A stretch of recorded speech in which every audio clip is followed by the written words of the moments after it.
another episode of Sport Week. First of all, I want to thank all of you for giving us 50 subscribers. We have already completed today. So it has been the first major achievement for us. Even though we have a great viewership, but subscribers were not increasing, and today we have achieved that status. So thanks to all the fans out there, also the subscribers. Keep liking our content, and we will post much more greater content in the upcoming future. So today we are back again, and we are going to discuss two matches. Currently, we are discussing about one, that is the Rajasthan Royals and Delhi Capitals match, which held afternoon in today's afternoon. So it was literally a easy victory for the Delhi Capitals, as we have seen. So whom do you think is was the main match winner for Delhi Capitals?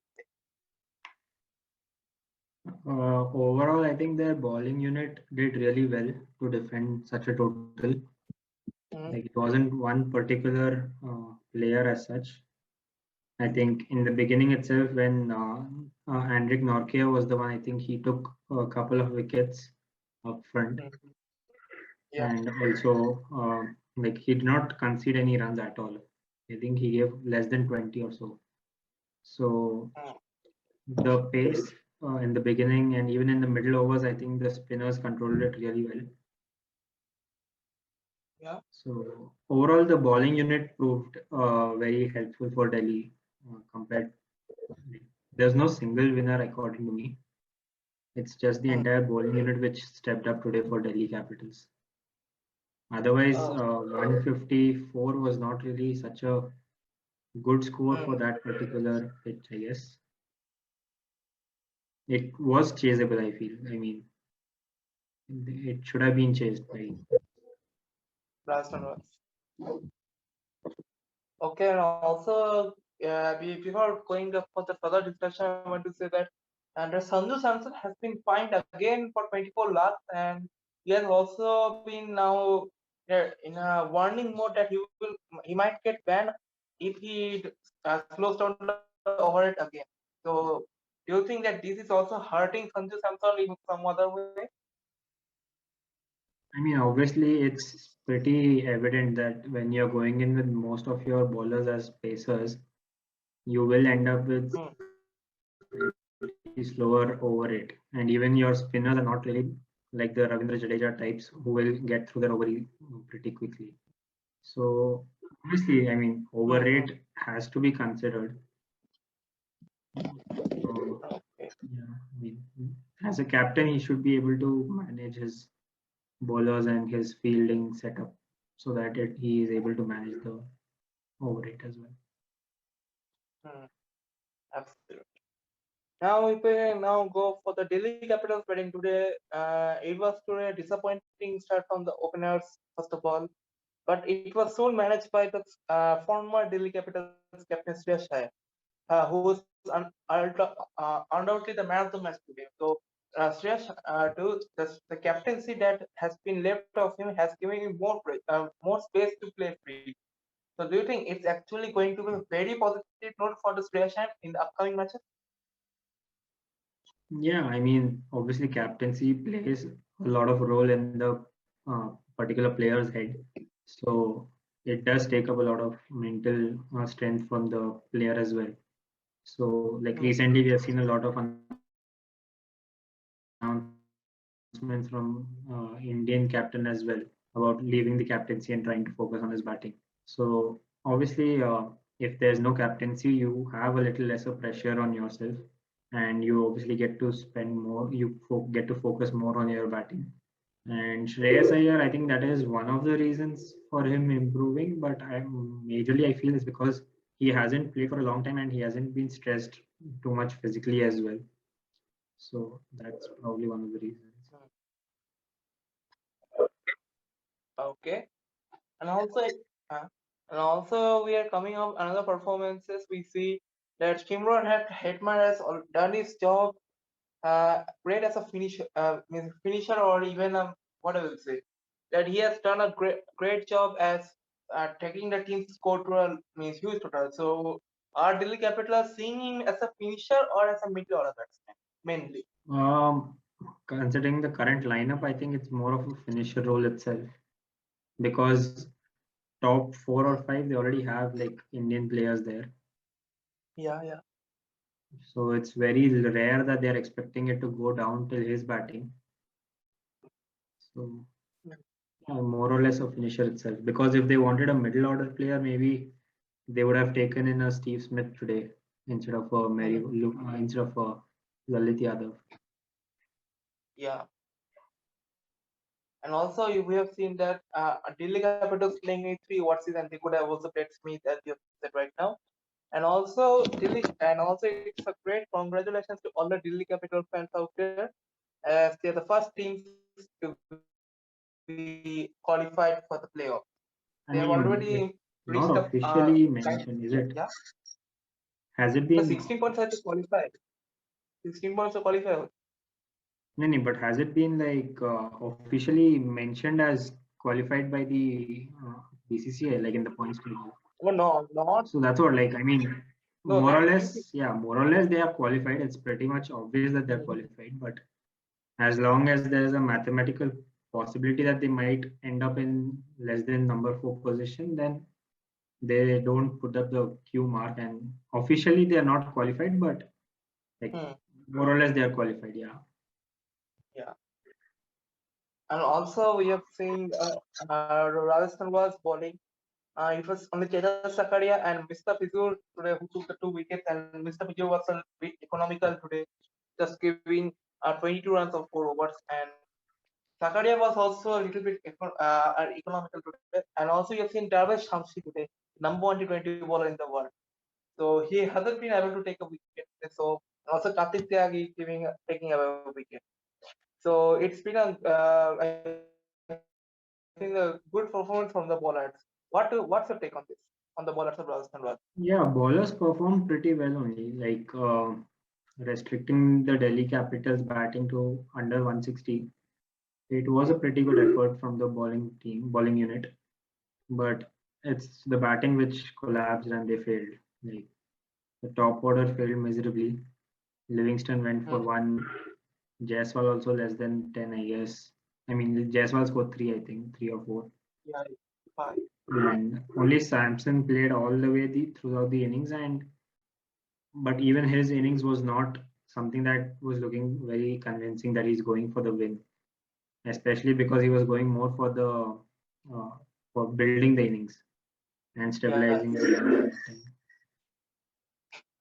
To be honest, this building the inning scenario has been now been common in several scenes, several matches, and it ultimately leads up to a loss.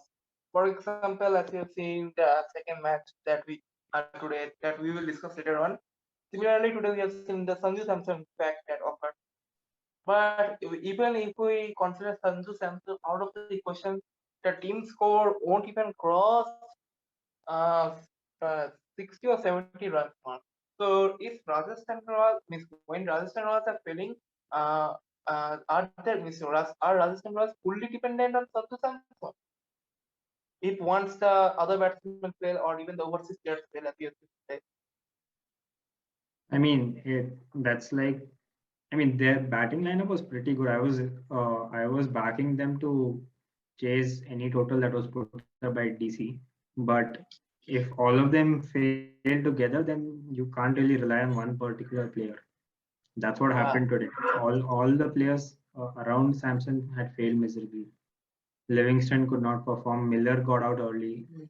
Um Yashasvi Jaiswal did not perform.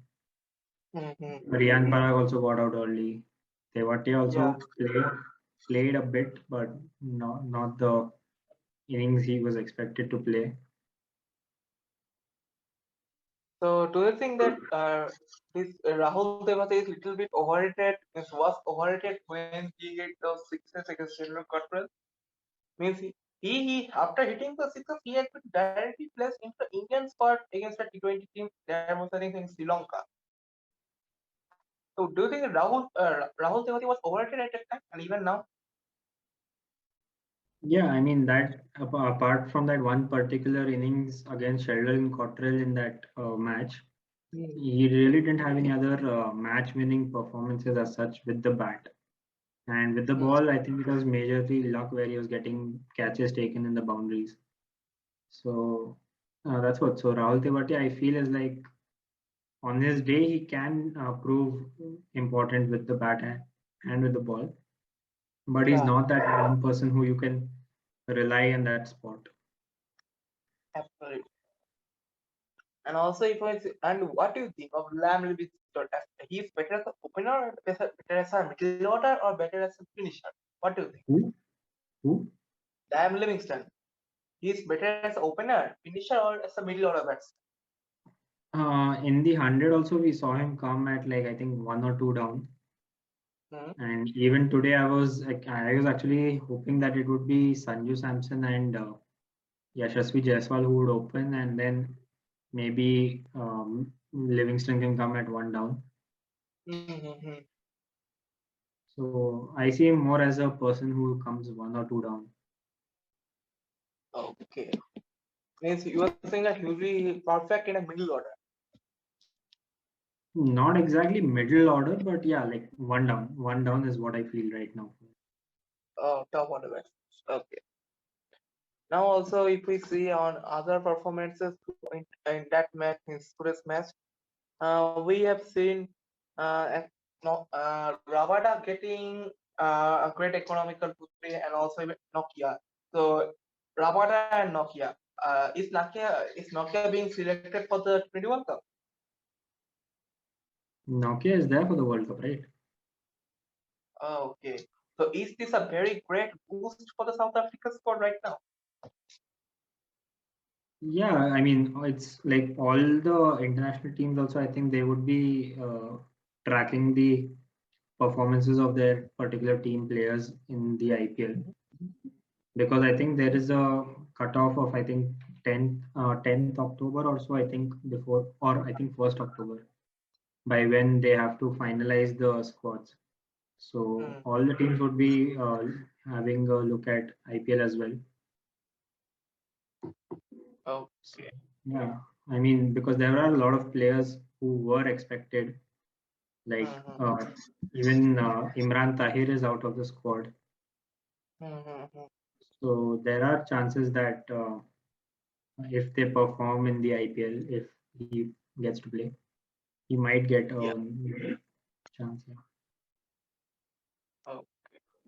And one of the most means, yeah, what I will say, it's a little bit controversial, but let me ask you, is that what do you actually means? What's your true confession about a UAE pitches?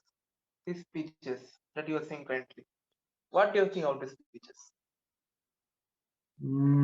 Okay, so not a lot of matches have been played in Dubai so far, and Hmm. even the ones which I've played, I think it was assisting the fast bowlers in the beginning, and then it was slightly deteriorating. Like it was helping slower bowlers a bit more towards the second innings.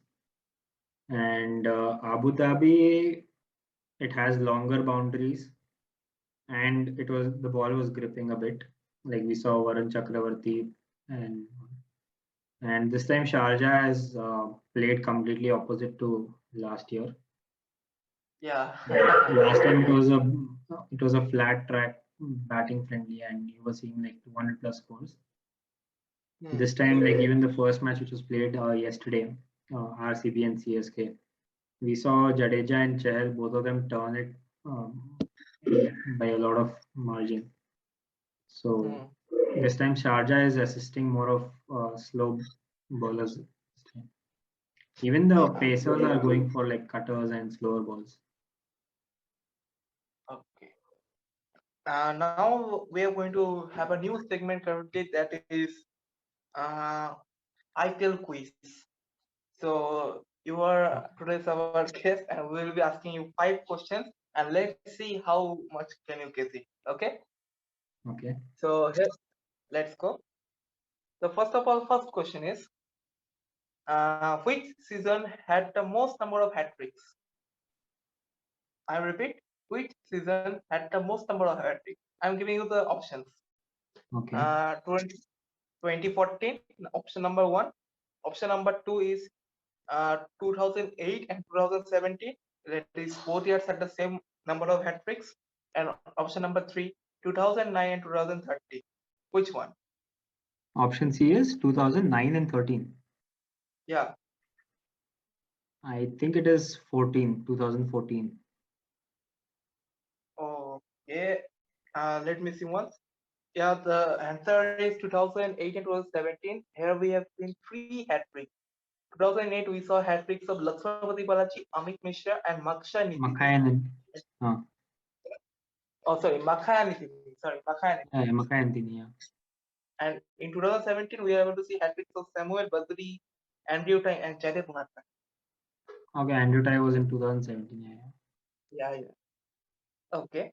Next question is which Australian pace bowler, sorry, which Australian has the best bowling figures in the IPL? Your options are Andrew Ty, Adam Sempa, and Jimmy Faulkner. That's James Faulkner. That's a tough Who- one. Uh, I think it's James Faulkner. uh, James sorry, Faulkner. Or is it it's Adam Zampa. Zampa. While he was Zampa playing under the captain. Yeah, yeah. Uh, or do, Pune? do you remember? Do you remember that one time Zampa has Or taken Pune. 6 wickets? Yeah, 6 wickets in a particular match during his rising to the Super Giants turn. Mm-hmm. So Zampa in that year has taken 19 wickets for playing for Rising Pune Super Giants. Sorry, he took 6 wickets for 19 while playing for the Rising Pune Super Giants. So what was the best figure? Yeah, What was the best figure? six Zampa, Adam Zampa 6 wickets for 19 runs. It was the best figure by the Australian. Mm-hmm. Okay, third question for you today. Uh, and it's an easy one. This one is also the easiest. Yeah, which team has picked up Australia on all-rounder Manas Labuschagne during the mini auction ahead of IPL 2021? Okay, options: Punjab Kings. Option B, he was unsold. Option C, Sunrisers Hyderabad.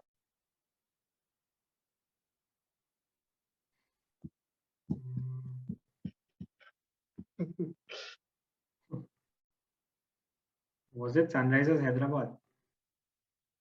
Let's see. No, he was unsold.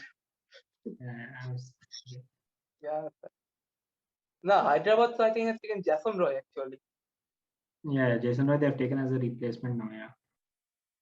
Mm. Okay. Next question is, it's I think a easier one.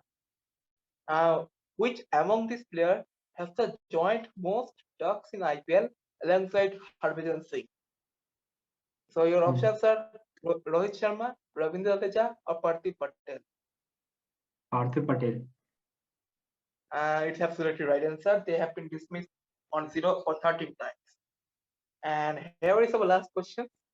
So, which player is the oldest to win the purple cap, which is given to the highest wicket taker in tournament? So you have to guess the oldest player. So the options are Imran Tahir from South Africa, Lasith Malinga from Sri Lanka, and Ashish Nehra from India. Who? I think it's Imran Tahir. Tahir. Yeah, it's right answer. Imran Tahir. The South African leg spinner, age 41, claimed 26 wickets during 2019. So our quiz, our guest Tanashusha has today scored 2 out of 5. Let's see other guest Bhushan and also Tomurata how far they can beat Shitanshu or they are able to overcome. Let's see. Now before coming to tomorrow's match prediction. That is a first 3:30 p.m. match that is between Kolkata Knight Riders and the Chennai Super Kings, your favorite one, obviously. So first of all, I want to know who is going to win the match. But by the way, please don't pick CSK just for it's your favoritism. So think and say, and then who is going to win the See, I mean, it's very hard to pick between CSK and KKR tomorrow because CSK and KKR both have won 2 matches each in the second leg of this IPL, match? and both of them are in pretty good form. Yeah. But I would say that the advantage would be with KKR this time because point number one, that they have been in the same venue for the Mm-hmm. entire of their duration in this leg, whereas Yeah. CSK has been traveling ever since. Like the first match CSK played was in Dubai, Mm, then the second match was in Sharjah, mm, and now the third match will be in Abu Dhabi. So CSK will be having, like, KKR will be having a slight advantage over CSK because they have been playing on the same ground for the past two matches and they haven't been yeah. traveling much. So although I feel by the current form of the players and all that, I feel CSK has the upper hand, but the other scenario wherein the pitch and the ground has been more so utilized by the KKR so far.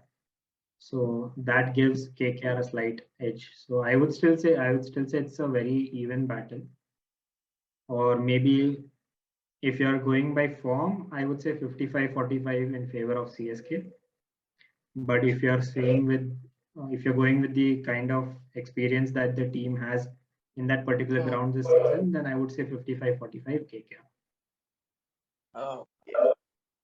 And of course, the next question I think you know, who is going to be the highest run scorer? Again, it's a big ground, and Mm, we have seen KKR's approach this time. Both the matches we have seen. Obviously, yeah. Brendan McCullum is their coach, so we know what kind of approach they have. So twice it has struck good for them, and both the Mm, times Venkatesh Iyer has gone on to hit good number of runs. But against the experience of CSK's bowling lineup, I think he won't be able to score that much. So oh, I would probably pick Rutraj Gaikwad to be the highest scorer. mm. This fan has been in great forms currently, and we can expect much more coming from him. And also, last question, that is, who is going to be the highest wicket taker? Again, we have seen a lot of, like, the all the matches that we have seen. I think spinners have got Mm, decent number of wickets.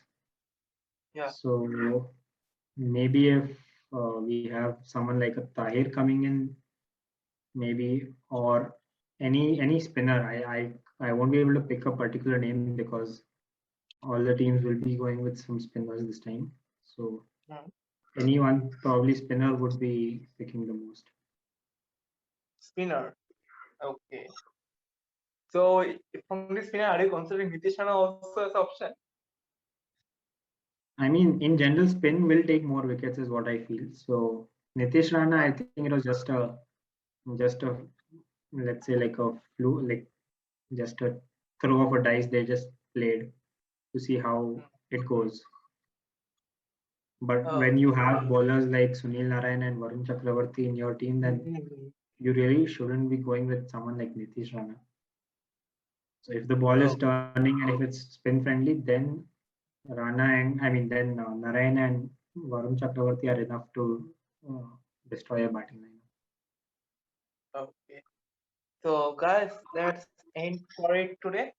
Hope you have liked today's video, and also a great thank you, Rishitanshi, for joining us with us currently, and also thanks to Rakshit Bhai for recording our video.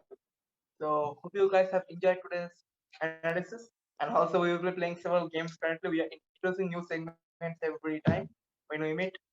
So like, share, subscribe to the channel once again, and hope you meet us with the next video that is on the Punjab Kings for the Sunrise Hyderabad match. Hope to see you. Bye.